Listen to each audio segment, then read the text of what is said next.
warahmatullahi wabarakatuh. Sebelumnya saya mengucapkan terima kasih kepada Bapak Mursyid selaku dosen pengampu pada mata kuliah agama ini yang sudah memberikan kesempatan kepada kelompok kami untuk presentasi melalui Zoom ini.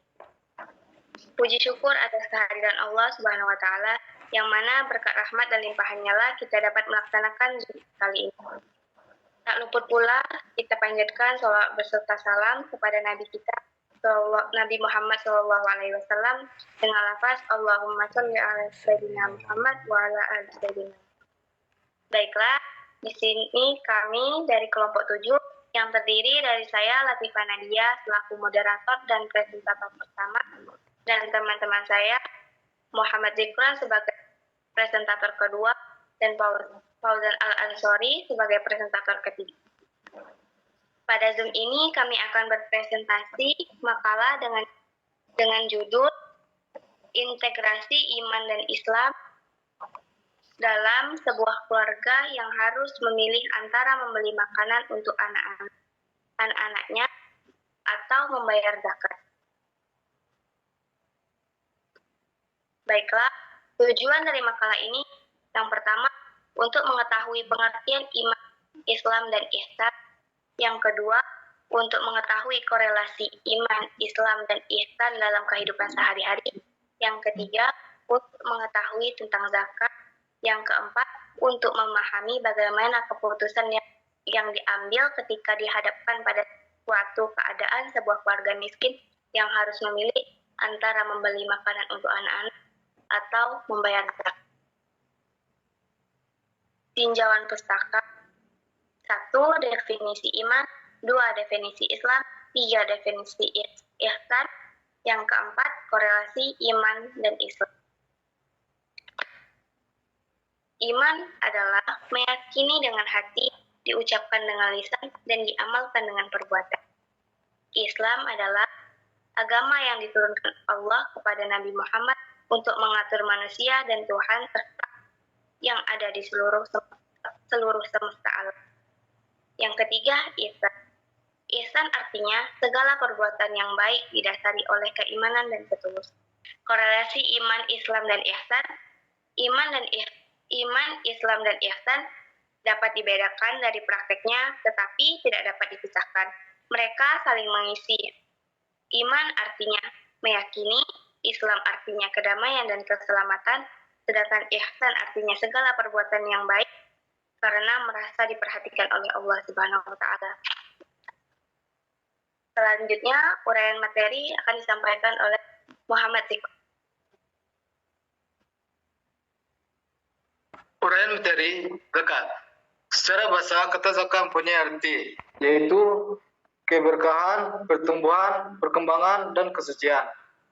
Secara istilah, zakat adalah bagian dari harta dengan persyaratan tertentu yang diwajibkan Allah Subhanahu wa taala kepada pemiliknya untuk diserahkan kepada yang berhak menerimanya dengan bersyarat tertentu pula.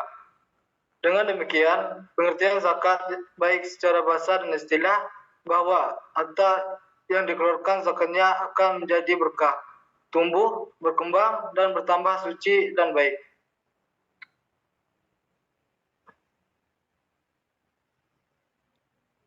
Dalam syariat Islam, zakat dibagi menjadi 3 macam utama, yaitu zakat fitrah. Zakat fitrah adalah yang wajib dikeluarkan oleh setiap muslim menjelang Idul Fitri. Besarnya adalah beras atau makanan pokok sebesar 2,5 kg atau 3,5 liter per jiwa. Tujuan zakat fitrah adalah untuk membersihkan jiwa orang berpuasa dari perbuatan sia-sia selama bulan Ramadan.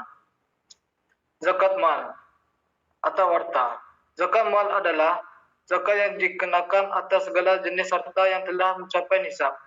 Batas minimum harta yang wajib dikenakan zakat dan haul telah dimiliki selama 1 tahun.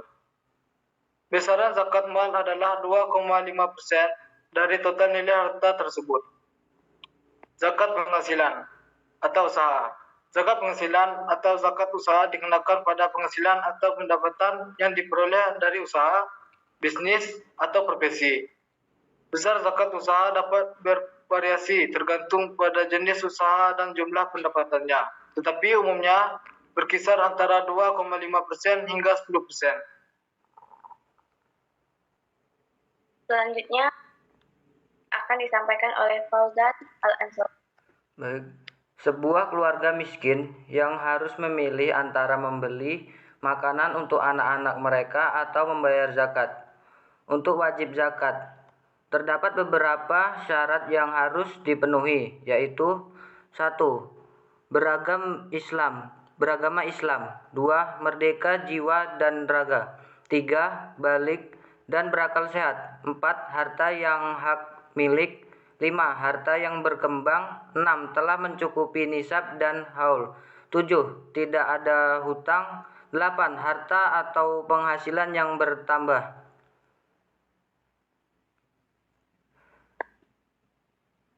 Sebuah keluarga miskin yang harus memiliki antara membeli makanan untuk anak-anak mereka atau membayar zakat. Jika dihadapkan dalam situasi di mana seorang yang miskin harus memilih antara membayar zakat atau membeli makanan untuk anak-anaknya, zakat adalah kewajiban bagi setiap muslim yang memenuhi syarat, termasuk memiliki harta yang melebihi kebutuhan sehari-hari. Zakat fitrah misalnya, diwajibkan bagi setiap muslim yang memiliki kelebihan makanan pada hari raya. Namun, jika seseorang tidak memiliki cukup makanan untuk dirinya dan keluarganya, maka dia tidak diwajibkan untuk membayar zakat. Prioritas antara membayar zakat dan membeli makanan harus didasarkan pada kondisi keuangan individu. Jika tidak ada kelebihan harta setelah memenuhi kebutuhan dasar, maka membayar zakat bukanlah kewajiban. Namun, jika ada kelebihan setelah memenuhi kebutuhan pokok, maka zakat seharusnya dibayar sesuai ketentuan yang berlaku.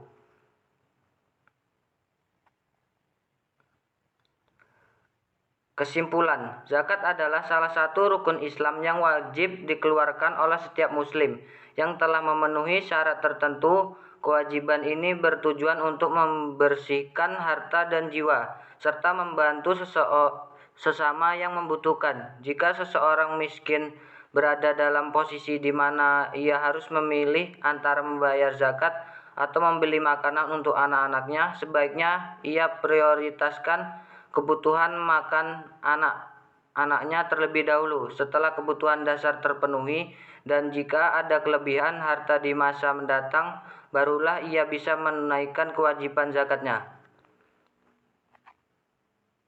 Terima kasih, saya kembalikan kepada moderator. Baiklah, sekian presentasi dari kelompok kami. Saya ucapkan wassalamualaikum warahmatullahi wabarakatuh. Waalaikumsalam warahmatullahi wabarakatuh.